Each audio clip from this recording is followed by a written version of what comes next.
con la como que se vea la pelada. desde Córdoba y Carlos Rezano, discutiendo con la gente los temas de la tierra, el manejo del agua y la soberanía alimentaria de nuestro pueblo. Bien, ¿lo viste? Bueno, arrancamos, señores. ¿Cómo andan, estimados oyentes? Con todos los sábados aquí estamos. Ni los sábados, sábado de gloria, ¿no? Sábado de gloria. Sábado de semana de Pascua, semana turística. No faltamos nunca. Los Torrenes estamos acá. Lo que pasa es que los temas políticos son más importantes que otras cosas, ¿no? Sí. Bueno, hoy tenemos invitados. Tenemos a Rezano Hijo. Rezano Hijo está de cameraman. Está en la parte de video. Tenemos a César Augusto Besuat. Está por llegar el fiscal Enrique Viana, avisó que llega. Importante. Y usted, Rezano, tiene muchas cosas para decir, diga. No te voy a mandar una comunicación a la gente de allá de la Unión. Van a hacer el miércoles que viene a las 4 de la tarde en la Plaza Libertad, en la Plaza Independencia, una concentración para denunciar, otra vez denunciar los atropellos cometidos y toda la falta de ganado que tiene, porque viste que le hicieron una inspección a Mario Teddy. Exactamente, 3 ministerios. Hicieron una inspección a la del viejo, ¿no?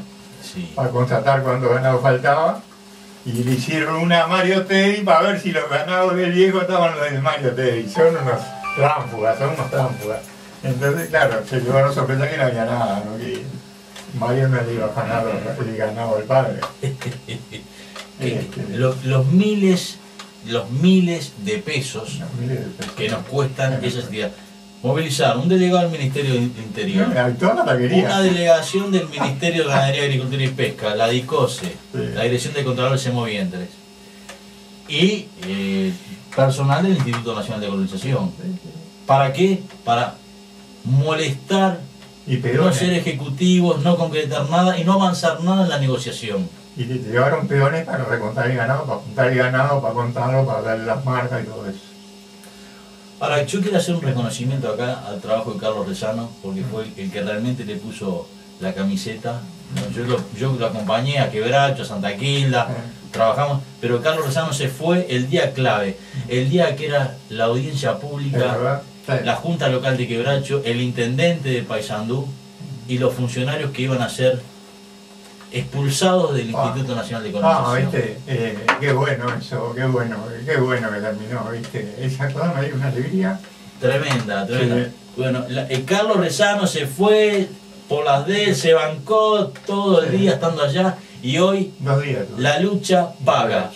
Los funcionarios que iban a ser expulsados del Instituto de Colonización del Vivero, funcionarios públicos que doblan el lomo trabajando la tierra de sol a sol, frente a las inclemencias de tierra, 14 funcionarios que iban a ser expulsados, y gracias a la participación por medio porque nosotros llamamos a los medios, este tema hoy ya están incluidos en el presupuesto del 2013 del Instituto Nacional de Colonización, de donde jamás tendrían que haber sido expulsados. Y quiero hacer una aclaración al doctor Andrés Pintos, que fue el ex gerente del área jurídica del Instituto Nacional de Colonización, por sostener y reivindicar la lucha de estos funcionarios. Finalmente fue destituido del Instituto de Colonización. El reconocimiento a Carlos Rezano en esa proeza, ir en el momento clave a transmitir, y donde los propios trabajadores dijeron: acá tenemos una mano solidaria que hace que nuestro planteo se escuche en Montevideo, porque ni el gremio le había dado la importancia que debía darle. Sí, la verdad que sí. Y lo bien que nos trataron los locos, la verdad que los empleados del vivero son una gente espectacular, ¿no? Sí. Bien. Estuve comiendo en una casa de ellos. Demos vuelta a la palla, Turrera Palla. Sí, y hablemos de educación. Hablemos de educación. Educación con mayúscula. Yo leía en Le Monde Diplomatique que hay problemas en la Argentina con la secundaria. ¿En la Argentina solo?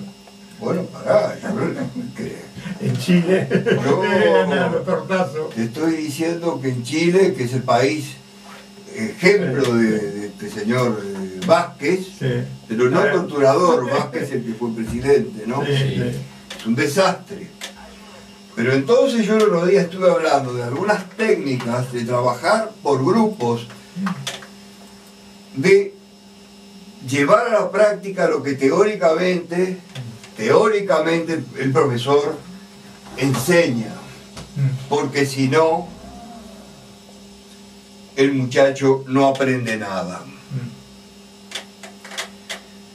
Entonces allí hablé de los grupos, de lo que se llama aprendizaje por grupos autogestionarios, que tienen un secretario y los demás todos contribuyen a solucionar el problema.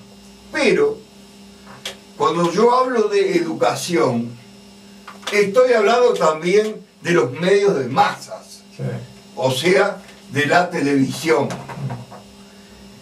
Y acá hay un trabajo de la doctora Rico, y hay un trabajo de 2 chilenos que se tuvieron que asilar porque le sacaron el antifaz a Walt Disney y mostraron realmente lo que es el Pato Donald y el ratón Mickey. ¿Ese es Valera el Pato Donald? Sí. Ah, yo lo leí en la gana. Está buenísimo. Y después está este otro trabajo donde muestra cómo los estudiantes van perdiendo léxico, van perdiendo vocabulario, van perdiendo... Y entonces, ¿qué pensar? ¿Qué aprendizaje crítico? ¿Qué nada? Todo eso es imposible, es una utopía. Y es como dice este maestro de nuestro país, que se llama Bernaza,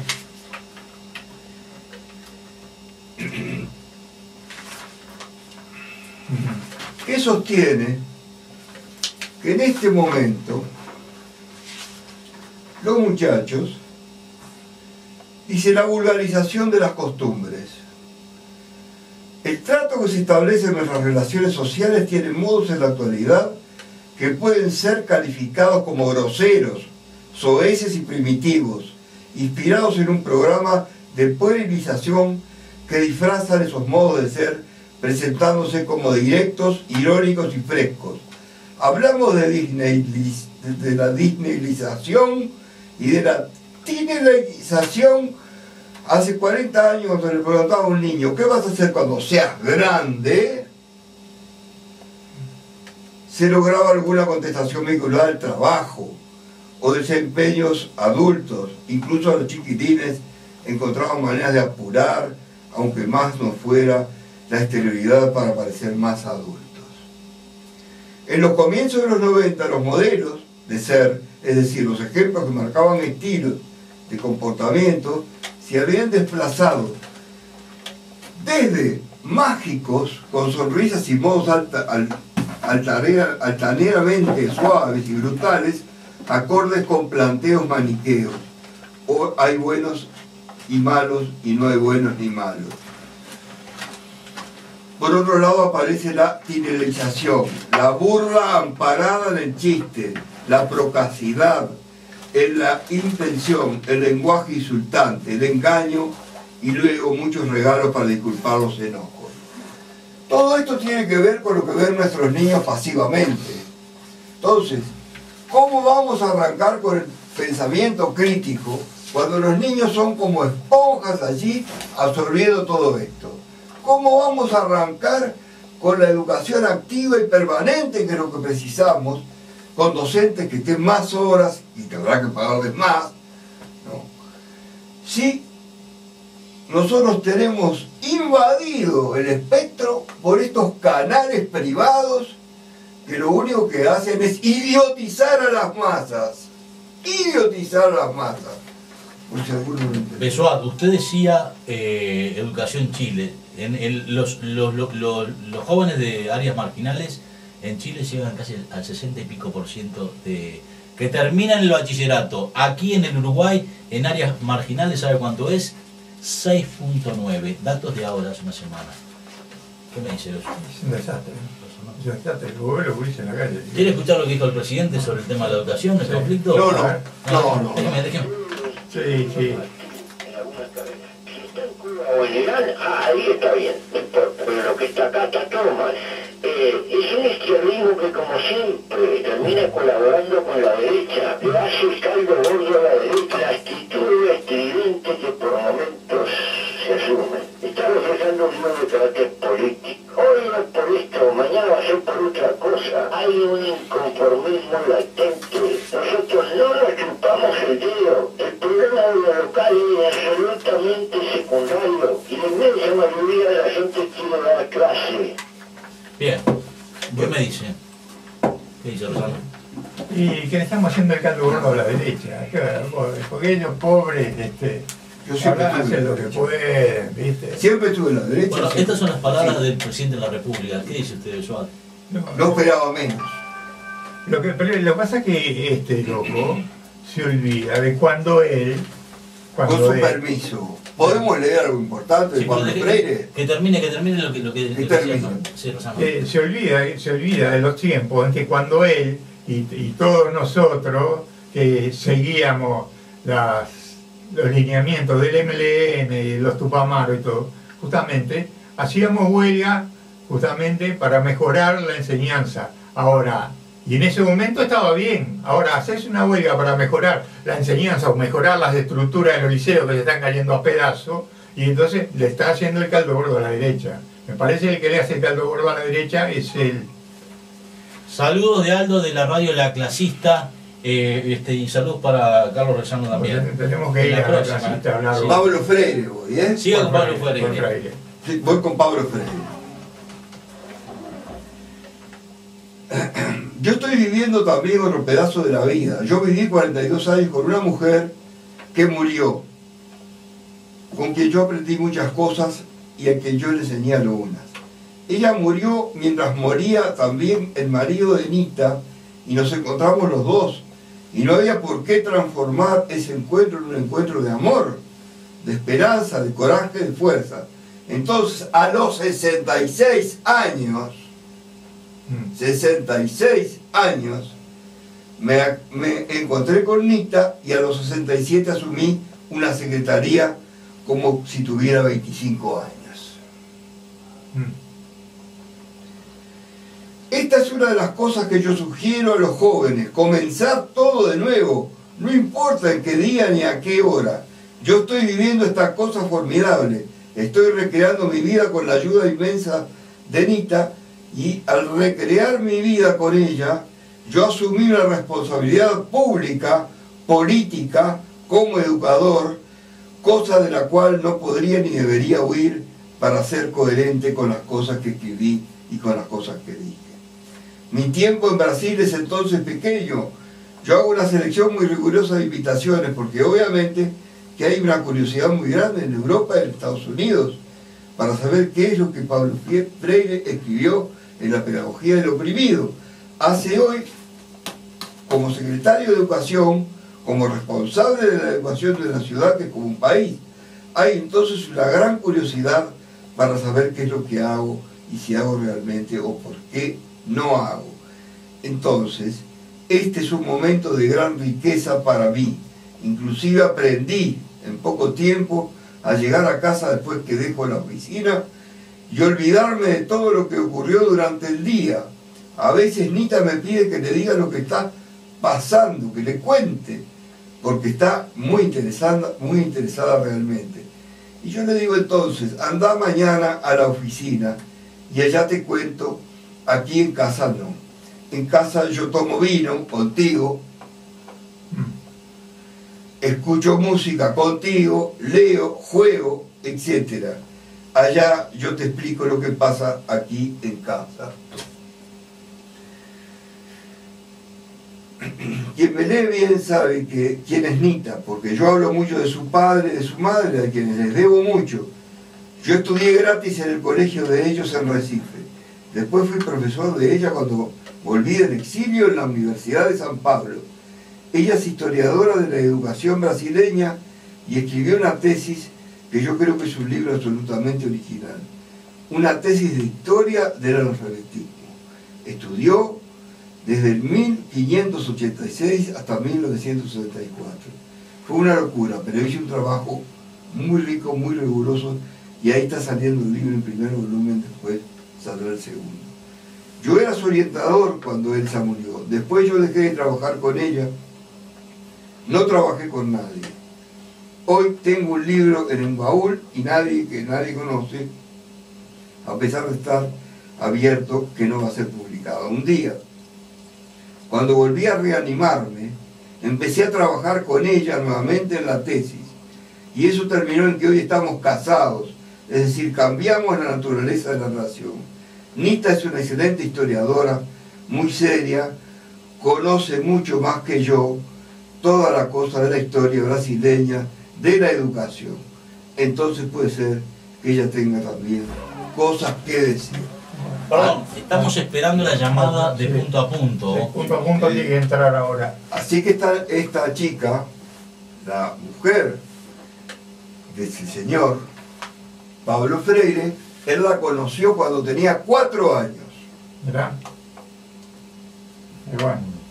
Esto porque esta sociedad discriminatoria y brutal que tenemos, y que se pone enoja cuando aquel habla de los negros. Si es todo discriminación, porque sos gordo, porque sos flaco, porque tenés la nariz larga, porque tenés la panza, porque no tenés panza. A propósito de los negros, Democracia Ahora, Amy Goodman, sacó estos días una publicación de cómo la policía de Estados Unidos asesinaba a un ciudadano norteamericano de un tiro en el pecho que había sido marine, por solo ser negro. Le entraron a la casa a la fuerza y lo asesinaron, y no pasa nada.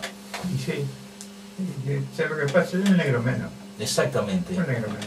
Ahí les quedan contentos, sí. Y había sido... ¿En qué estado fue? No recuerdo, pero había sido marino, había sido héroe de guerra, y lo limpiaron, claro, por ser negro. Bien, vamos arriba, compañero. ¿Cómo andás? Estoy hecho un potrillo. Bien, un potranco, bien. Redomón. Bien montado, ¿no? Redomón. Gracias. Esto es me bien. mata. La violencia de los estrados.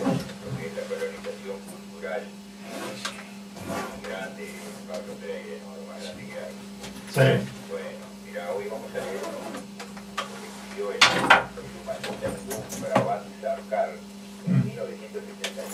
Sí. Hace más de 30 años, es una vigencia increíble, ¿no?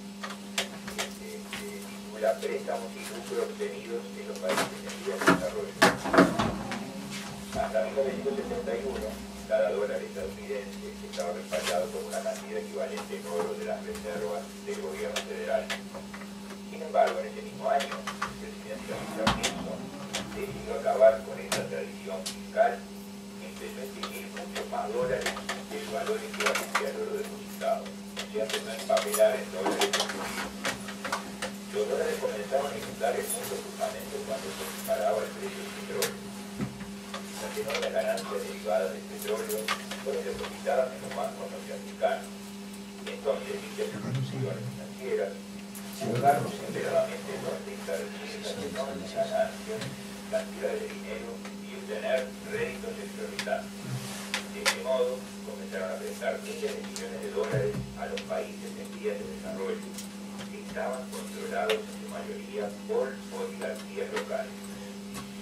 Siendo la corrupción un mal endémico en muchos de estos países deudores, los políticos y los grupos empresariales desviaron gran parte de esos recursos asignados para ser empleados en obras públicas. Que me parece muy bien. Por ejemplo, la dictadura militar brasileña pidió préstamos por miles de millones de dólares para construir autopistas y grandes embalses hidroeléctricos a costos extremadamente elevados. Y ahí está el problema. La prensa occidental alabó el milagro económico de Brasil, que todos recordamos. Pero este programa dejó al país sumido bajo el peso de un enorme endeudamiento. Las tasas de interés subieron entonces en Estados Unidos a inicios de los años 80, precisamente cuando las elecciones democráticas fueron restablecidas en Brasil y en otros países latinoamericanos. Claro, el mal estaba ahí ya. Los intereses de la deuda comenzaron a multiplicarse. Cientos de miles de millones de dólares empezaron a fluir del hemisferio sur al hemisferio norte, como sucede hoy también. Parte de ello correspondía a la amortización de la deuda, que al final de los años 80 excedía el monto de los nuevos préstamos obtenidos. empezó la carecita. El resto era capital fugado, es decir, las ganancias que la gente rica se enviaba a los Estados Unidos para ser invertidas allá. Las economías latinoamericanas comenzaron a languidecer. El Fondo Monetario Internacional, el FMI, fue creado durante el encuentro de Bretton Woods en 1944 para suministrar a los países miembros recursos que les permitieran reducir en un breve tiempo el déficit en la balanza de pagos. El FMI es la única fuente de financiación que tiene los países altamente endeudados, como lo son en la gran mayoría de los países más pobres del hemisferio sur. Sin embargo, estos fondos se ponen a disposición solo después de que el país receptor acepta hacer reformas políticas económicas, lo cual es conocido como programa de ajuste estructural o firmas de cartas de intención. Los programas de ajuste estructural del FMI y del BID se prescriben fórmulas extremas de austeridad para atacar la inflación y estabilizar la moneda, tales como, por ejemplo, primero, reducción de los gastos del Estado mediante recortes en la nómina y las inversiones sociales, lo que conlleva despidos masivos y la introducción de impuestos o la privatización de la educación y la asistencia médica, con el consecuente aumento de los índices de analfabetismo, de enfermedades y muertes. Segundo, aumento de las tasas de interés para combatir la inflación, lo que perjudica a los pequeños empresarios y agricultores que luchan para liberarse de sus deudas. Esto hace que el país se vuelva más atractivo y rentable para los inversores extranjeros que pueden retirar su dinero en cualquier momento. Tercero, eliminación o reducción de las tarifas arancelarias sobre las mercaderías importadas, lo que permite a las compañías multinacionales competir en pie de igualdad con las compañías nacionales, llevándolas a la quiebra. Cuarto, eliminación de las leyes que prohíben a los extranjeros adquirir propiedades, tierras, recursos naturales y empresas, lo que permite a las corporaciones multinacionales abrir fábricas en los países más pobres, donde generalmente se les ofrece una zona de libre comercio, exonerada de pagar impuestos, una mano de obra barata, forzando a los obreros a trabajar muchas veces en condiciones de semi-esclavitud. Quinto, eliminación de los subsidios en los productos básicos, con el fin de ahorrar dinero para el pago de la deuda, forzando hacia los pobres a pagar más por los productos de primera necesidad para poder sobrevivir. Y sexto, reorientación de la economía, o sea, reforma del Estado, la del consumo interno para la subsistencia hacia la exportación, mediante a los agricultores para que produzcan cosechas comerciales para la exportación, en lugar de cultivos para el consumo interno, además de el estímulo de la exportación de las materias primas. Esos son los distintivos de las economías neoliberales de libre mercado. Las élites de un país a menudo se benefician de estas políticas. Debido a la facilidad de las remesas de capital, logran invertir sus ganancias en el exterior o en moneda extranjera. Los programas de ajuste estructural son normalmente desastrosos para la población de un país. Los países ricos como los Estados Unidos nunca aceptarían que el FMI los gobernara. América Latina, Europa del Este, Rusia y África están sufriendo terriblemente bajo estas recetas estructurales del FMI. El Banco Mundial estimó recientemente que las medidas proteccionistas impuestas por los países ricos cuestan a los países pobres más del doble de la ayuda total que el norte da al sur.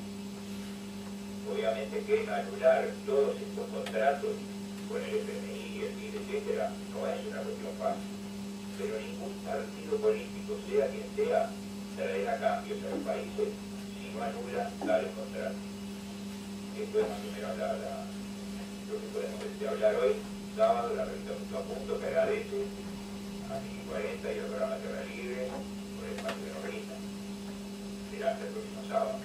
Bueno, hasta el próximo sábado entonces, nos vemos. Muchas gracias. Bueno. Que pasen bien. Chao, chao. Bien, bueno, Besuá. Perdón, tenemos la presencia también de otro colaborador del programa que es el fiscal doctor Enrique Viana. Que nos va a deleitar con su conversación sobre Buen día, muchas gracias. los poderes independientes. ¿Hasta dónde? Bueno, vos sabéis que estuve leyendo las instrucciones del año 13 ¿no? Del año 1813, ¿no? Que Artigas le da a los delegados para presentar en Buenos Aires, y Artigas hablando justamente de las Provincias Unidas, del Río de la Plata, y cada provincia tendrá su gobierno, que será un poder ejecutivo, un poder legislativo y un poder judicial. Cada uno de esos poderes debe ser independientes uno del otro. Exacto. Sí, va a tener 200 años, Mujica, 200 años que vos, ¿dónde te lo estás pasando estos 200 años, Mujica? Que vos querés centralizar todo en un solo poder. Te querés transformar en un dictador también. Luis XIV, mijo. El Estado soy yo. Dejemos hablar al personaje que conoce el tema, porque nosotros vayamos un poco sobre el tema, ¿no?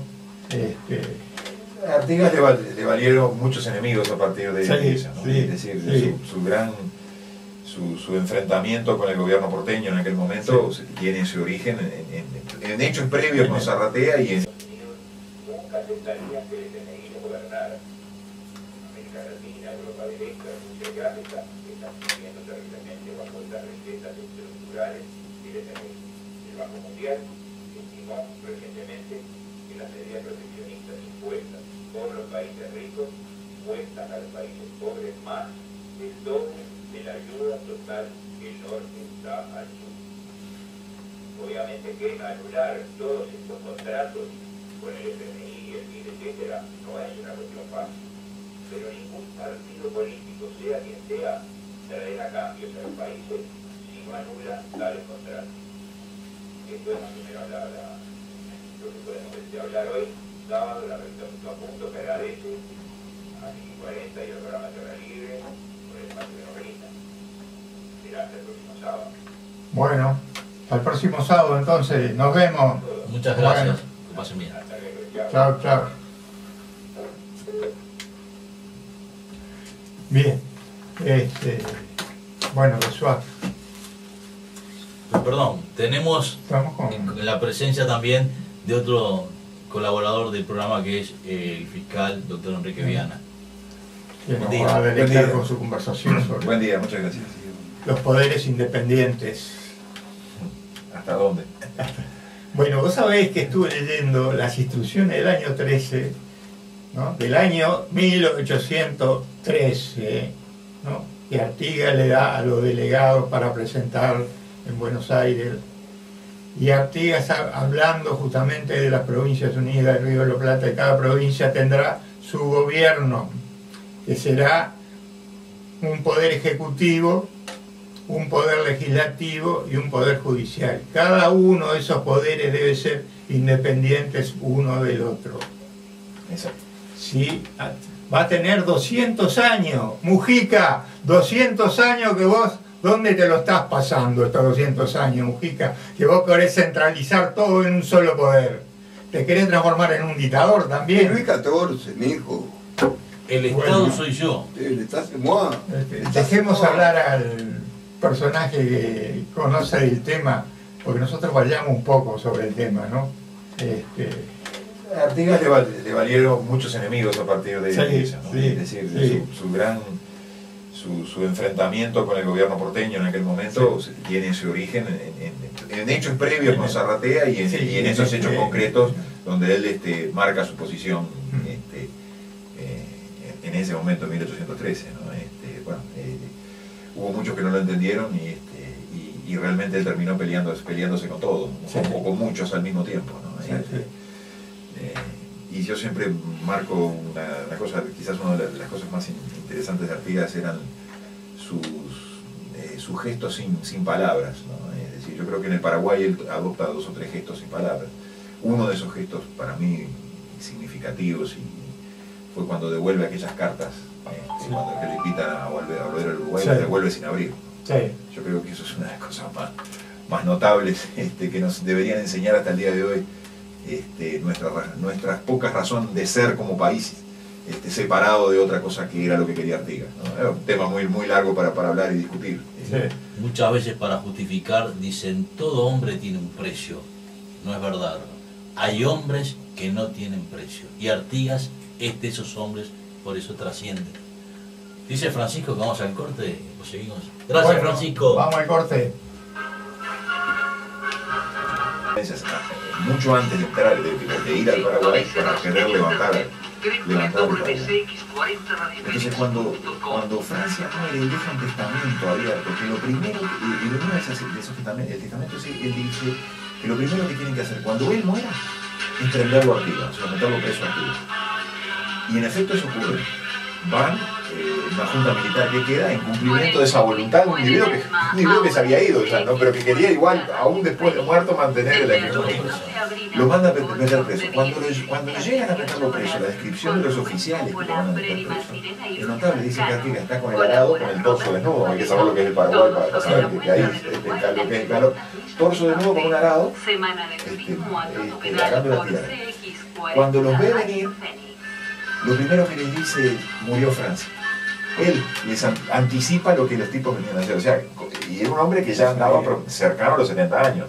Sí. Entonces es como la visión de un individuo, aún en el aislamiento, aún en eso se mantenía despierta y abierta. Y en efecto lo tienen preso en condiciones bastante normales, porque lo engrilletan, lo meten en un sótano, lo tienen ahí hasta que, bueno, viene una contraorden y lo sueltan. Y después de eso, otra cosa interesante, poco tiempo antes de morir, esa misma junta lo nombra capitán general instructor del ejército. Cuando le van a dar el mando se dan cuenta que está muy viejito, entonces no se efectiviza. Pero esas cosas como marcan el prestigio que tenía un hombre en época que en los medios de comunicación era una cosa distinta a los actuales. Claro, porque esas cosas de Artigas no se hablan. No, de la vida de Artigas en el Paraguay no se habla. Estamos al aire. Bueno, estamos de vuelta al aire acá con el doctor con Enrique Viana, que nos va a hablar sobre los 3 poderes independientes. Sí, la mayor preocupación, casi, no digo doméstica, porque no es una preocupación exclusivamente en el ámbito laboral, personal de quien habla como fiscal, ¿no? Nosotros sufrimos cuando en el pasado cercano un embate para tratar de destruir la independencia de los fiscales, la independencia individual de cada uno de los fiscales. Eso se venía venía acompañado de una modificación del proceso penal y una modificación del estatuto legal que tienen los fiscales, constitucional y legal que tienen los fiscales. Los fiscales integramos, estamos dentro de la órbita administrativa del Poder Ejecutivo a través del Ministerio de Educación y Cultura. Nos designa el Poder Ejecutivo, pero siguiendo un procedimiento que supone proponer el nombre del fiscal que se designa, más una venia especial de 3/5 del Senado. O sea que para ser fiscal departamental y luego para ser fiscal nacional cuando uno ingresa a Montevideo, se requiere la anuencia, la conformidad de 2 poderes del Estado. Desde que los fiscales están previstos en la Constitución, originalmente no estaba previsto el Ministerio Público en la Constitución, pese a que ya en 1830 existía el Ministerio Público, existían los agentes fiscales y los agentes fiscales. Pero desde la previsión en la Constitución, los fiscales que se producen en la reforma de 1918, los fiscales están denominados en la Constitución como los fiscales letrados de la República. Esa es la expresión. No es una expresión casual, porque se los distingue de los llamados fiscales de gobierno. Los fiscales de gobierno es un cargo que existe, que es un cargo de asesoramiento dentro de la estructura del Poder Ejecutivo también, pero para designar a los fiscales de gobierno no se necesita venia. En cambio, sí para designar a los fiscales letrados de la República. Con esa concepción, con la existencia de una mayoría especial, ¿qué es lo que nos está diciendo el constituyente? Que los fiscales no tienen que ser individuos que respondan o que deban responder a las directivas del gobierno de turno que sea. O sea, que están más allá, que responden a un concepto superior que es el concepto de república. Sucede que esa previsión constitucional, que sigue vigente hasta el día de hoy, hasta el artículo 168, número 13 de la Constitución, de alguna manera está sufriendo algún tipo de embate o algún tipo de ataque. Le decía que en el pasado cercano cuando se designó como fiscal de corte al doctor Peri Valdés, allá en el año 1997, eso se vio muy claramente, ¿no? Hubo un intento por reestructurar el Ministerio Público sin modificar la Constitución y sin siquiera modificar la ley, bajo la formación de un concepto que se llamaba fiscal general. El fiscal general era una suerte de... el fiscal de corte pretendía transformarse en un fiscal general y por debajo de él establecer una fuerte estructura jerarquizada, disciplinada, con un conjunto de fiscales que obedecían determinadas instrucciones o determinados mandatos. No se lo hacía en forma directa, pero sí se inventaba o se creó una oficina que se llamaba el Centro de Apoyo a las Fiscalías Penales, porque la mayor preocupación estaba en la actuación, la preocupación inicial estaba en la actuación de las Fiscalías Penales, por una razón muy clara y muy evidente. Se pretendía, el doctor Peri Valdés hablaba de crear un nuevo eje del sistema judicial, y eso suponía que la decisión de quién en el Uruguay iba a ir preso y quién no, iba a quedar en manos de un fiscal jerarquizado, disciplinado, bajo la égida de un fiscal de corte, que a su vez estaba de alguna manera ordenado por el gobierno de turno. Por distintos motivos, distintas circunstancias, oposición de algunos fiscales, oposición del entonces ministro de Educación y Cultura, eso terminó con el sumario de ese fiscal de corte y con la separación del cargo. Luego el fiscal de corte terminó renunciando, y todo ese mecanismo, todo ese andamiaje que se estaba estableciendo cayó, fue revocado y fue derogado. Yo suponía en ese momento ya que era una batalla ganada, pero que iba a haber nuevas instancias a corto tiempo, y eso es lo que estamos en este momento. Perdón. Y yo recuerdo que ese fiscal iba a tener información privilegiada y reservada de alrededor de 250.000 ciudadanos. Sí, todos estos mecanismos van unidos a la obtención de información, como tú decís, privilegiada, o que se puede calificar de privilegiada. Por ejemplo, ese famoso centro de apoyo llevaba un registro de todas las causas penales, pero ya no de las causas penales donde había procesamiento, sino de lo que nosotros llamamos los presumarios. Es decir, bastaba que Luis Córdoba o Enrique Viana hubieran participado como testigos de repente, o como un sujeto aleatorio en una causa, en un parte policial, que luego derivaba de una causa penal, para que nosotros ya hubiera un registro de nuestro nombre, haciéndonos figurar en determinado lugar, siendo verdad o no siendo verdad esa información, pero sí figurando en eso. Esa era parte de ese complicado mecanismo que se había establecido. Se establecían, por ejemplo, ese centro de apoyo lo que hacía era, sobre la base de los partes policiales, recibía los partes policiales, el centro de apoyo funcionaba acá en Montevideo, recibía los partes policiales y le mandaba al fiscal una suerte de memorándum, donde prácticamente le indicaba al fiscal lo que tenía que hacer. ¿Y en qué año era eso, doctor? Eso fue a partir del año 97, cuando asume el doctor Peri Valdés, y duró hasta el año 2002, 2003. 2002, por ahí. Fue una cosa que se montó rápidamente. Esa tendencia de meterse en la vida de todo el mundo, yo la sentí en la cárcel, con los institutos de inteligencia que tenía el sistema, ¿no? La dictadura cívica militar. Es decir, vamos a decir la verdad, todos esos sistemas de dominios, todos tienen un tronco común, una ratio, digamos, semejante, ¿no? Eso es lo que hacía sumamente peligroso ese mecanismo. Y ya le digo, se dejó sin efecto, fue anulado, fueron revocadas una cantidad de decisiones, ese centro de apoyo fue dejado sin efecto. Pero ahora, en el tiempo actual, estamos otra vez comenzando un proceso similar. Se vuelve a hablar de un fiscal general, se vuelve a hablar de un fiscal que va a dar instrucciones, se vuelve a hablar de fiscales trabajando en equipo. Yo siempre he elogiado, siempre he jugado al fútbol, y trabajar en equipo siempre es positivo, ¿no? Uno siempre lo toma como positivo. Salvo cuando cuando trabajar en equipo en realidad lo que busca es anular las conductas individuales. Entonces, cuando se anuncian trabajos en equipos, o trabajos cooperativos, o trabajos coordinados, o trabajos articulados, todas esas expresiones ustedes las van a ver, para que lea los diarios y vea cosas referidas a lo que se viene con respecto al Ministerio Público, lo que se está buscando es anular la independencia individual. Bueno, eso ya viene de lejos. Eso viene de lejos. Ustedes sabrán que los sistemas de inteligencia, por lo menos en Uruguay, son autónomos, nadie los controla. Por supuesto. Y se meten donde quieren. Por supuesto. Acá, exacto. Bueno, todo ese mecanismo que va a ser disciplinado, que incluso se habla de una modificación del Código de Proceso Penal y una modificación de la Ley Orgánica, se está volviendo a hablar de esos temas, nos van a llevar a esa parte.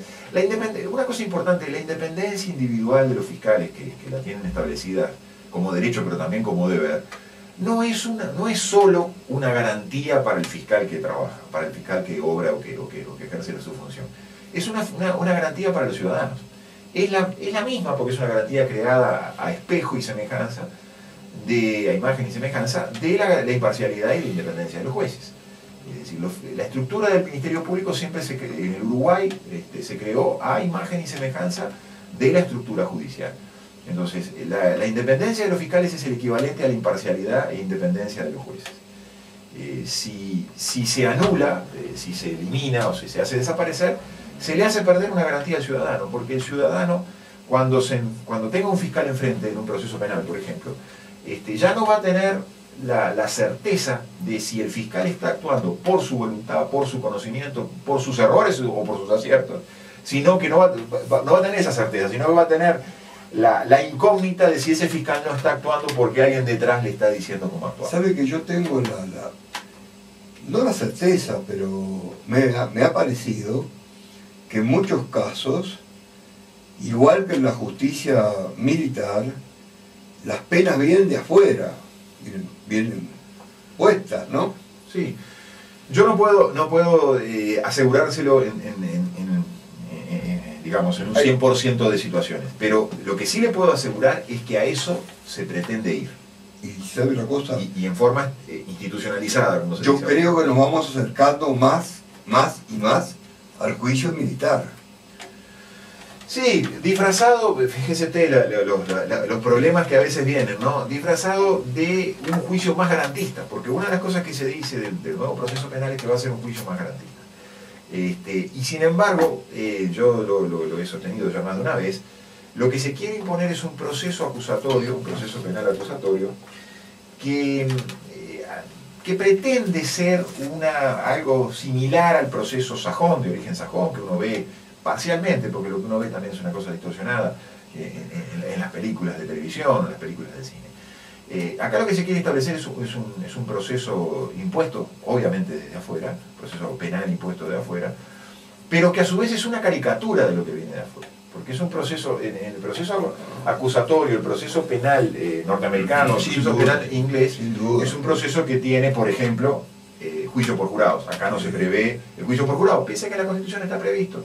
Uno puede tener sus objeciones con respecto al juicio por jurado, pero acá no se va a imponer. El proceso penal sajón importa la presencia inmediata del defensor una vez que la persona es detenida en la comisaría. Eso tampoco se prevé en este proyecto que se prevé. Supone también mecanismos, no digo en todos lados iguales, porque varían, por ejemplo, los estados de Estados Unidos varían mucho, mecanismos de elección popular de los fiscales. Entonces, como todo proceso requiere que se respeten determinados equilibrios, ¿no? Si usted trae una caricatura que deja algunas cosas afuera, rompe ese equilibrio y la caricatura es mucho peor que el original, ¿no? Como se dice. A mí me parece que el detenido debe ser asistido de inmediato cuando entra a la comisaría. Yo creo lo mismo. Es decir, eso no ocurre hoy y tampoco va a ocurrir con esta reforma que se anuncia. Y si usted le da más prerrogativas a ese nuevo Ministerio Público, con ese fiscal general y con esa... inevitablemente le debería dar como contrapeso, y para en alguna medida llegar a equilibrar, nunca va a haber un equilibrio total, pero usted debería dar eso que usted dice, la oportunidad de que el individuo tenga el defensor en las primeras de cambio, ¿no? En las primeras de detención. Eso no va a ocurrir. Rogelio Schneider bromea, van a hacer una cárcel VIP para militantes sociales, en todo caso. Sí, y todo.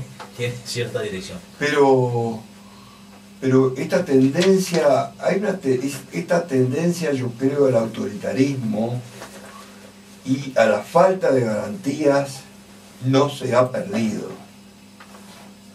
No se ha perdido. Y los sistemas que cada país tiene, y hay una verdadera... La televisión sobre todo hace un verdadero ensañamiento con un individuo que metió la nariz en la comisaría, qué sé yo, algo desproporcionado, desmedido, publicado. Uy, las cosas importantes no salen en la televisión. Sí, hay una cuestión que es la siguiente. Es muy importante analizar todas estas modificaciones o todos esos proyectos que se anuncian a la luz de esta idea. Cuidado, no estemos de alguna manera diseñando un mecanismo que le otorgue el sartén por el mango a pocas personas, ¿no? Es decir, acá lo que yo quiero marcar es lo siguiente, ojo con las modificaciones en los sistemas de proceso penal sobre todo, porque ahí se está definiendo quién decide quién va preso y quién no va preso en el país. Exactamente, justamente, yo del derecho penal tengo la peor impresión, usted perdone, ¿no? Desde el punto de vista que es muy subjetivo y que tiene que ver con el rey.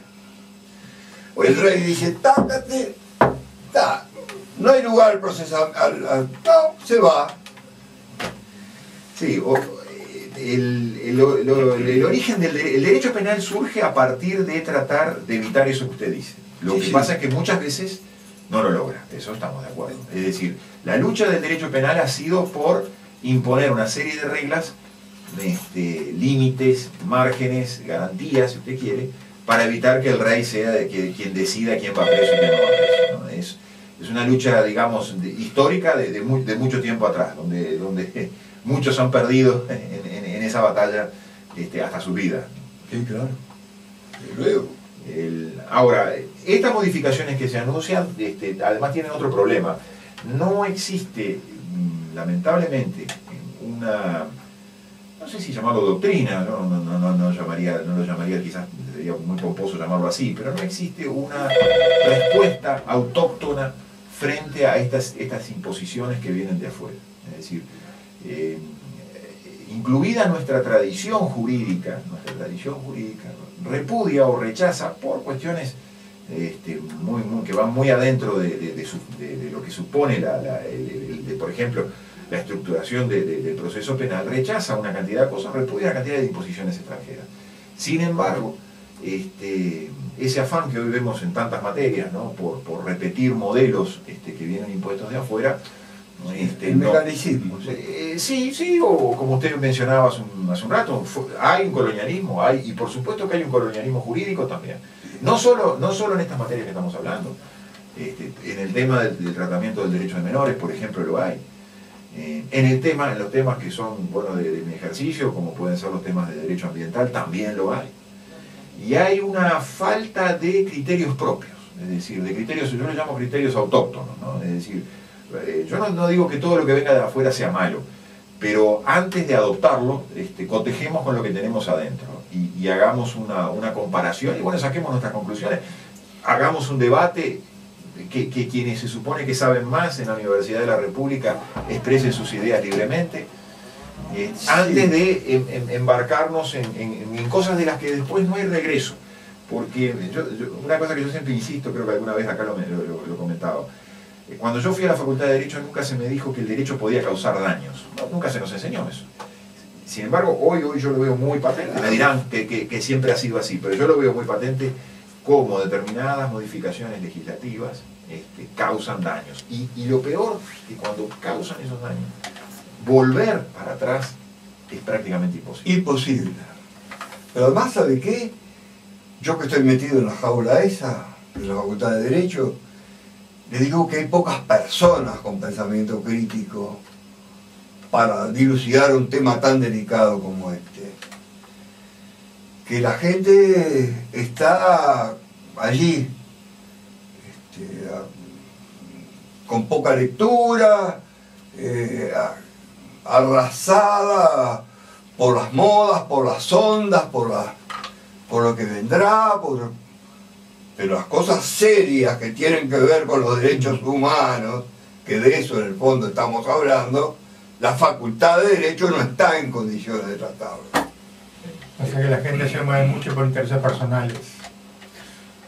En esta última etapa. En contraposición a eso que usted dice que es correcto, que yo lo comparto, he podido comprobar que en los primeros años de facultad los estudiantes tienen una avidez de que estos temas... Todavía no están degenerados por la facultad. No, sí, ¿sabe lo que pasa? Que en los últimos años de la facultad uno está ya queriendo irse, recibirse. Todos, a todos nos pasó. O sea, estamos como un poco cansados, por no decir otra palabra. Me fui a humanidades. Pero los primeros 3 años yo he visto que hay avidez del estudiantado, de los muchachos, por que estos temas se hablen. Y pasa lo que usted dijo, no se habla de estos temas. Sabe que en el pasado los legisladores que hacían leyes eran orfebres de la jurisprudencia. Hoy, como dice Rezano, intereses personales, es gente que llegó por el voto y que son ignorantes de la temática sobre la cual están legislando y por eso hacen cualquier desastre desde el punto de vista legislativo. Votan cualquier cosa por la propia ignorancia que tienen del tema. Y después es muy difícil para el abogado, o eventualmente para el escribano, empezar a poder trabajar con ese tipo de leyes. Ha salido la Asociación de Escribanos del Uruguay a declarar la ley de tierras, bueno, sobre alarma pública, cuando modificaron la ley de tierras, la ley de colonización. Bueno, muchísimos llamados, una paliza que han dado a Francisco, Marisa Montana relaciona lo del 86 con este tipo de leyes. Camilo de Canelón, chico, también nos manda un saludo, dice que habría que hacer un programa especial con Viana sobre este tema, específicamente lo que está hablando. Y bueno, la audiencia responde, ¿no? Pero le voy a decir lo siguiente, yo tengo fichas pedagógicas, yo trabajo con fichas pedagógicas. Este año se me ocurrió agregar una frase. ¿Qué lecturas usted realiza fuera de las de la materia? 98,9% no lee nada. Ni que me guste ni que no me guste. Nada. Ni Corín Tellado lee. Nada. Esa era de nuestra época. Yo no lo leía, pero bueno. Era más bien de Emilio Salgario, de Julio Verne. Sí, yo siempre le reprocho, mi reproche, ¿no? Un poco a veces desde lejos, ¿no? No va con respecto a las generaciones más recientes, ¿no? A los jóvenes, ¿no? Por eso hacía un poco ese remarque de la idea de que los primeros años de la Facultad de Derecho yo compruebo, porque tengo contacto asiduo con estudiantes. No soy profesor, pero tengo contacto con estudiantes. Veo que hay una avidez por querer tomar conocimientos y escuchar nuevas voces. Y dialogar. Y además hablar de temas de hoy, de problemas de hoy. Quizás mi perspectiva sea muy parcial, porque obviamente los temas, por ejemplo, ambientales hoy, son temas que interesan, que llaman la atención, que son llamadores de opinión, ¿no? Entonces la gente quiere hablar de esos temas. Y eso no ocurre, ¿no? Como decíamos antes. Nos quedan 5 minutos. Los temas ambientales vienen siendo trabajados no a nivel de Uruguay, a nivel continental.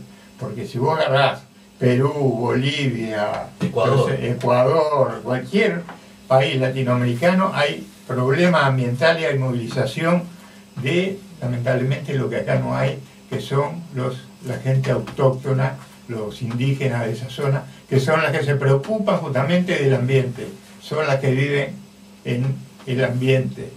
Y en relación a eso, Viana nos mandó un correo electrónico hablando de la ecuación del fiscal Gómez, que resume, el fiscal Gómez, que estuvo acá en el Uruguay, que lo entrevistamos nosotros, resume que el desarrollo capitalista va por el tema ambiental y que finaliza que cuanto más ganancia hay, es mayor la corrupción. Sí. Eso lo dice el fiscal Gómez argentino, no lo decimos nosotros. Sí, exacto. Sí, sobre todo él hace lo que yo le he llamado la ecuación Gómez a esa expresión. Tengo un buen relacionamiento habitual con el doctor Gómez. Hay una cuestión interesante que él dice, que el mecanismo por el cual en otros tiempos existía lo que se llamaba la explotación era el tema de la mano de obra y el tema de los salarios. Y él dice que hoy el mecanismo de explotación es la contaminación. O sea, toma el concepto de contaminación como un concepto que superó, digamos, el otro, sin que el otro haya dejado de existir. Y esa es una cosa que a mí me parece muy interesante que hemos podido comprobar en estos últimos días. El otro día salieron unas cifras que yo incluso creo que puedan ser, tengo mis serias dudas de las cifras esas, de todo el personal que trabaja en la planta de Botnia, ¿no? Y de cuántos son los fraiventinos que trabajan en la planta de Botnia. Y tanto que se habló de las fuentes de trabajo y todo eso. Bueno, ahí se habla en esa información que yo creo que incluso tengo mis dudas de que sea verdad, se habla de 100 trabajadores en la planta. Yo, hasta la información que tenía hablaba de 45 o 50 trabajadores. Pero eso también marca cómo la gran variante, la gran variable que se maneja hoy ya no es la mano de obra. El industrialismo actual no da trabajo. Entonces, eso es un mensaje para algunos que todavía siguen enamorados del viejo industrialismo que se acabó, ¿no? Nos guste o no nos guste. Sí, yo leía Le Monde Diplomatique y en Europa se acabó. Yo quisiera leer en la parte final la carta del farmacéutico griego que se suicidó hace 72 horas. Dimitris Christopoulos describe lo siguiente antes de morir. Se pegó un tiro frente a la puerta del Parlamento griego. El gobierno de Yolakoglu ha aniquilado toda posibilidad de supervivencia para mí, que se basaba en una pensión muy digna que yo había pagado con mi cuenta sin ninguna ayuda del Estado durante 35 años. Y dado que mi avanzada edad no me permite reaccionar de otra forma, aunque si un compatriota griego cogiera un Kalashnikov, yo le apoyaría. No veo otra solución que poner fin de esta forma digna para no tener que terminar hurgando en los contenedores de basura para poder subsistir.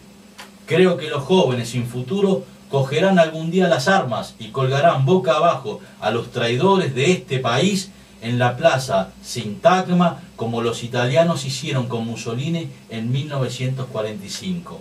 Y lo firma el pensionista farmacéutico Dimitris Christopoulos, 4 de abril de 2012. Muchas gracias. ¿Dónde se consiguen los Kalashnikov? No, es muy serio. Pero, ¿sabe además? Yo, no sé usted, si lo oyó por radio hoy, el programa, que yo estuve hablando de educación. Todo esto, esta televisión, esta mala educación y demás, trae un aplastamiento en el joven. Es decir, se posterga la madurez del joven, ¿no?